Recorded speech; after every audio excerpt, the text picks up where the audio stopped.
Hello, my name is Tim Shryak, and welcome to the Nautobot Next series. In this episode, we're going to cover the device onboarding application. So let's start off taking a look at the documentation that is available at docs.nautobot.com for this particular application, and we'll notice a few things here that we want to pay attention to as we start to use any Nautobot app. Those would be our prerequisites. So this app is compatible with Nautobot 2.0.3 and higher. So therefore, we want to make sure we're running a Nautobot instance that is at least 2.0.3. And we'll notice the databases that are supported, which would be Postgres and MySQL. So we have either option in this case. We'll also notice some application dependencies. That is, we need to have the Nautobot SSOT app installed, and we need to have the Nornier app installed as well. There will also be some access requirements. So we would need some Napalm credentials, and as well as we need to have our Nautobot secrets set up so that we can actually log into these devices. And we'll further see there are a series of instructions here that we could go through if we wanted to install the application by hand in our Nautobot instance. And so we can see all of those details here available to us. Docs.nautobot.com is always your best place to go to find information about how do I install an application or any other thing within Nautobot. And while this is great, it is an excellent way that we can go off and get started using Nautobot. There is a much easier and better way, and that's using Nautobot Cloud. So let's take a look at what installing this particular application involves if we use Nautobot Cloud instead of doing it by hand in our own instance. So here we can see, here's my Nautobot Cloud portal. And as we can see, I currently don't have any Nautobot instances installed. So I'm going to go ahead and create a Nautobot instance here in the Nautobot Cloud portal, and we'll see how easy this is to get up and running with a new application. So first, we'll get started with our device onboarding instance. We're just going to do that here for the demo. And you can see we have a few options available to us as well, whether we want this to be available to the public or maybe a private only access. Once you have your Cloud portal set up, you can set it so it's only available via your corporate VPN as an example. But what we are going to do here is something really interesting, which is that during this install, we can actually set up and configure all of the applications that we want to have running on our Nautobot instance. So in this case, we know that we need the single source of truth app, for example, as part of the process in order to run the device onboarding. So we're going to go ahead and select that. We're going to make sure that we have all of the appropriate things selected. And in this case, we don't need any of these enabled. We just need the base single source of truth app installed. So we'll go ahead with that. We know we also need the Nornier application. And we will click on the configure app as well there.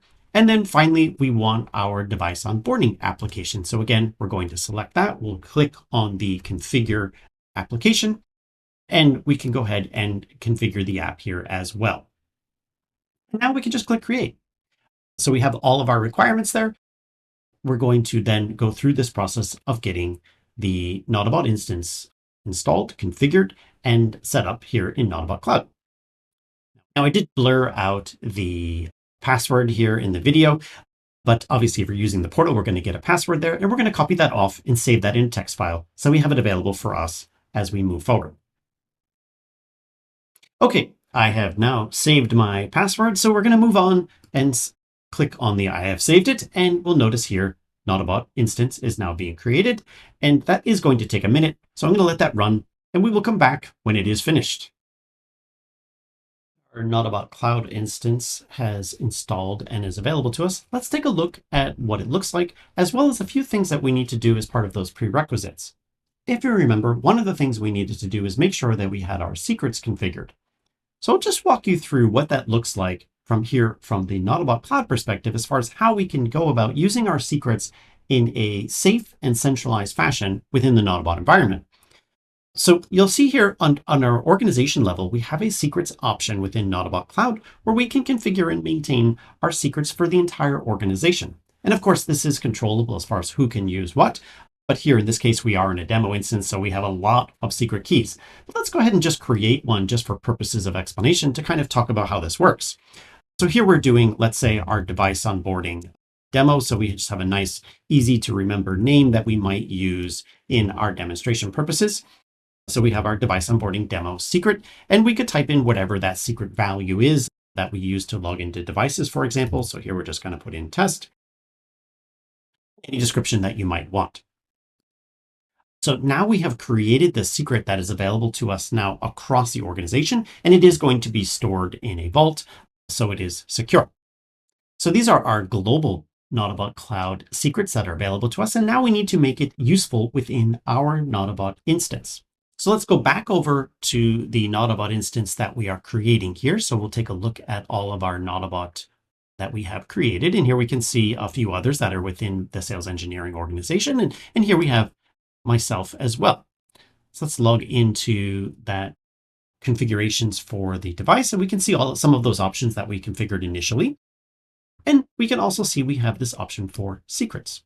So we're going to come in here to the secrets, and we're going to associate that secret that we just created, the device onboarding demonstration instance secret, and we'll add that in and associate it with this particular Nautobot instance within the cloud portal. So here we can see that device onboarding demo, and we're going to associate that secret with our instance here we have in Nautobot. So you can see we have a couple of options. We have a secret path that we could use if we want to access via the HashiCorp Vault option, or we could also access via the environment variable. So we can do it either way as we go into our cloud portal here. So now let's go ahead and open up this instance here within Nautobot.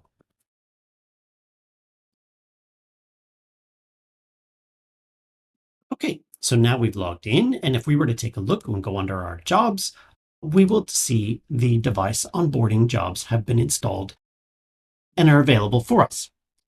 You will notice that they are not enabled though. So one thing we would want to do when we first come in here is we want to just go in and make sure that we edit those and go ahead and enable these jobs so that we can actually start to use them. This is done for safety. We don't want to accidentally maybe start using something without intention. So this way, by default, they are set to not enabled. It's easy enough to come in. We're just going to go ahead and enable them so that we have them available for us as we start to work with the tool. But we want to continue on with getting our secrets configured. So now we set up the global secret within Nautobot Cloud. Then we associated it within Nautobot Cloud to the Nautobot instance. So now those secrets, a secret is now available to Nautobot. And now we need to just configure it on the Nautobot side. So as we look here on the Nautobot itself, we don't see any secrets installed, right? So let's go ahead and add one, and we can configure this. So here again, we'll just name it whatever is appropriate. Here we'll do our device onboarding demo secret and the provider that we might choose. So in our case, we have two options. We have either the environment variable option or the HashiCorp Vault option. Let's go ahead and use the environment variable option now. And if we click back over to our cloud side, we can see what that environment variable would be, which of course is just the name that's been now put into uppercase and given some underscores there. We'll go ahead and put that in our form, and we're going to click create. So now we have associated this environment variable secret within the Nautobot instance. And you'll notice over here, we have this check secret option. So we can go ahead and click that and see if it works. And very quickly we see, no, it doesn't. There's an error. And that's because when you configure an environment variable, you need to do a reboot before you can continue on. So we'll go back over to our cloud portal side, and we can come into our actions. And here we can see there's an option to restart this Nautobot instance. So we're going to go ahead and restart it so that we can get access to those environment variables. While that is rebooting, we will wait for this to go from the orange restarting to a green that we know it's up and available. And once it is, we'll carry on. So we can see now that the instance has successfully rebooted. So let's go back over and now see what we have available for us here on the Nautobot instance side. So here, let's go ahead and rerun that check secret and see that the secret was successfully retrieved. So we just did that restart, all is well. Now suppose that perhaps in your environment variables are not allowed for some reason, or for whatever reason you prefer to use a vault rather than using the environment variable. Let's take a look at what that looks like. So again, because we're using Nautobot Cloud, we are going to have some advantages to us, one of which is we're now able to access those passwords that are stored centrally within Nautobot Cloud. So let's set up that device onboarding demo again, but now let's use it as a vault, let's say. And we're going to choose our HashiCorp Vault as our provider. And now we have some additional things that we need to fill out. So if we click back over to our Nautobot Cloud side, we can see here is our secret path that's going to get us access to that secret. So we're going to go ahead and copy that path, and we're going to put that into the path field here. And then we need a key, which will be the name of the secret or the last part of the path. And the rest we can leave as defaults. So we can go ahead and click Create. And now let's go ahead and run that check secret option again and see what happens. You can see this time I didn't have to do a restart. So that is a major advantage of using the HashiCorp Vault method is you don't have to do a restart after you set up that key. It's available to you immediately. So again, your option, do you want to use an environment variable? Do you want to use the vault? Whichever you choose, you have those available there for you. Okay, now that we went through that overview of installing and configuring device onboarding application within Nautobot Cloud and a Nautobot instance, let's now take a look at an actual live demo of using the device onboarding application to import data from a real device. I'm going to move over to our demonstration environment here. So we are using a different Nautobot instance that is, of course, running on Nautobot Cloud as well. And we're going to import some of our devices that we have in our Jersey City demonstration environment. We'll notice here, at the moment, we currently have 2 racks set up here in Nautobot and 0 devices. So let's take a look at what it means to actually use the device onboarding app to bring these devices in. So I'm going to go down to Jobs, and we will locate the 2 jobs that we use as part of our device onboarding application, the sync devices from the network and the sync network data from the network. So of course, we're going to start off with sync devices from the network since we don't have any devices currently installed, and we need to make that as our first step. For purposes of demonstration here, let's go through a dry run first, just so we can understand how the application works and understand how we might want to use this in the real world to test things before we actually bring those devices into the database. So we are going to focus on our Jersey City location here. So first, I'm going to just quickly filter down to that. We do want to make sure we select the appropriate location that we're going to onboard these new devices into Nautobot. We also need to assign what namespace we want any IPs discovered on these devices allocated to. So in this case, I'm going to put them in the network to code namespace. In the IPv4 address, this is where we're going to enter the addresses of the devices that we want to onboard. And in this case, I am just going to use the form here where I can enter them in a comma separated fashion. If we were doing a large number of them, we could also use the CSV input. That would be a much more efficient way of bringing in all the devices and providing all of the appropriate data within that sheet for the various fields that you see me currently filling out in the form. So I've entered the 2 addresses that we are going to use here as part of the demonstration. That's .10 and .11. And now we can run this job. We're going to run it in that dry run only mode. So nothing is actually going to happen in the database. We're just going to go out and interrogate these 2 devices and discover the information and present it back as to what would have happened should we had done it as a real run and not as a dry run. So this is a great way to make sure that all is well before you proceed. Always great practice to go ahead and do that dry run first, make sure everything looked good, and then go ahead and run the real run to actually enter the data into the database. Okay, so that job did complete. And now let's take a look at what happened. We can see that the device onboarding app is going to run a show version and a show interfaces on the device in order to understand both what it is and what interfaces are currently enabled. We can see that we interrogated both .10 and .11 as we asked for, and we used NetMiko to send those commands out to the devices and interrogate, gather that data, and then create the diffs between what we currently have in the database versus what is missing. And as you can see, 2 devices are going to be created because we don't have them currently in our database. So now we understand what the application is going to do. So now we can say, okay, looks right. We think everything is well. The credentials worked. We were able to discover the devices. all is well. Let's go ahead and proceed now with the actual run of the job. And so that's very easy to do. We can just come up here to the job results and click on the rerun button. Now, perhaps you might have clicked off this screen. It's super easy to get back to it. Let's just say that you had clicked off the screen and gone somewhere else within Nautobot, or maybe you had done this overnight and now you're coming back in the morning and this screen is no longer available to you. All you have to do is just come over to Jobs, go to your Job Results button, and you can see all of the jobs that have been run. And here's that one that we just ran now. We can go ahead and either click into it, as well as use one of the tabs out front there to go ahead and hit that rerun button. So very easy to get back in. We don't have to re-enter all of that data of the IPs and all the options that we set there. We can just hit that rerun button. This time we're going to uncheck the dry run box and then go ahead and run the job now. So it makes it easy to rerun the job multiple times, or maybe even you are running from multiple devices, just changing the IP perhaps, for example. All of your other options are going to remain there. Just go ahead and use that rerun button. Really makes your life a lot easier. So now we went and ran that job for real this time, and we can see all of the same things happened. We went in and logged into those devices. We collected the show version and the show interfaces, and we now calculated those diffs. And again, you'll notice there was a create of 2 because it didn't really happen the first time. And now it is actually going to sync that data into the database.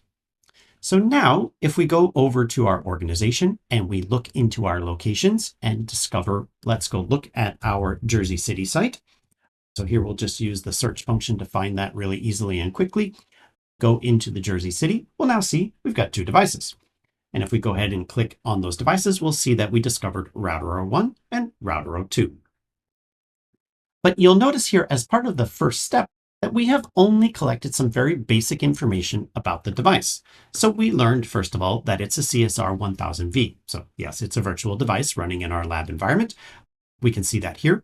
We were able to collect its serial number, and we gathered some other data about its platform, its management IP, which obviously is something we provided, and then all of the statuses were set as we asked, right? So we asked for the status to be set to active, for example, in here, as well as, say, the IP addresses as we did that. So that is all the base information that we collected here at the beginning. So now we're missing a lot of things. So for example, if we were to take a look at our interfaces, we're only going to see that single one, the management interface, that is actually connected right now or enabled within Nautobot. And of course, we would like to see a lot more details about this device. So let's see how we do that. And that is in that second job that we talked about at the beginning, as far as how we now start to go collect all of the data. And if you think about this, this starts to make sense from the following operational perspective, which is typically we go out and we gather information about new devices that are added to the network on an infrequent basis. Perhaps once in a while, we might be adding a new device. But it's pretty common that we're often enabling new interfaces or other options on devices that already exist. So that's why we break this into 2 phases. You have your first phase that discovers new devices that are added to the network. You can run that whatever makes sense for you. And then we can actually go out to those devices that we've discovered and now update them with any the changes that may have been made. And again, that's how you have that 2-step functionality there that enables you to say, hey, I'm going to go discover new devices maybe once a week, but maybe every day I want to go see if there were any updates made to those existing devices. So let's go back into our jobs. We're going to go to our device onboarding section, and now we're going to look at the sync network data from the network. We'll go ahead and do this one live here rather than running a dry run for purposes of time, since now you understand how that works. And the first thing we're going to fill out is the namespace that any IPs discovered on the device are going to be added to. Again, here I'm going to select network to code as my option. Any interfaces, what status do I want them to be set to? I'm going to go with active, and the same with my IP address status. Finally, the default prefix status, again, the same, setting those all to active. Now, what do I want to go discover? I could specify the device specifically. I could specify the location. I could specify the role or the platform. So you have options in the way that you tell the device onboarding application, what do I want you to go run this job against? So in our case, we know we want to go discover the Jersey City location. So let's go ahead and do it by location. So we'll just go ahead and use the quick search function, find Jersey City, and now we're going to limit our onboarding application to any devices within the Jersey City location. So we can go ahead and run that job. And we'll see here as the devices are synced, everything that will be collected. So as we look through the results of this job, we can see, first of all, the list of devices that were in the Jersey City site. So router 01 and router 02 as we expected.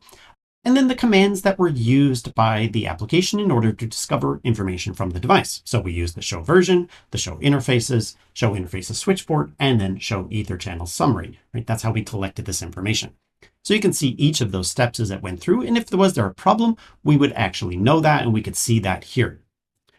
Here's an interesting one that's just great informational that we might want to take a look at, that, hey, actually 10.00.15, it's already linked into the database. So this might be a duplicate address, or it is a duplicate address from Nautobot's perspective, and we would probably want to investigate as to why and what are we doing wrong here.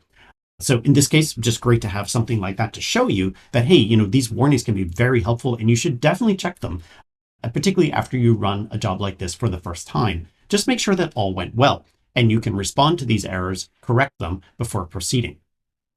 So we can see here, it discovered 28 items that it's going to have added in, and then there were 4 updates that it actually made into the database as well. So now that's that diff. Let's go ahead and go back to that device out there in Jersey City and take a look at it and see what it looks like now after we have gone through the update process. So we'll just look at those Jersey City routers that we have added in here. Let's filter that list down real easy and quick and go into router 01. So before, if you remember, when we looked at the Jersey City router, there was a few things, right? We knew its serial number, we knew that it was a 1000V, we knew its management IP, and I think that was pretty much it. Now we know a little bit more. Right? So if we look under interfaces, for example, we're going to see that we have discovered all of the interfaces that are currently enabled on this device, as well as gathered details about them. So in this case, none of these interfaces were configured with IP addresses, so we didn't get any additional information there, but we did pull in things like descriptions.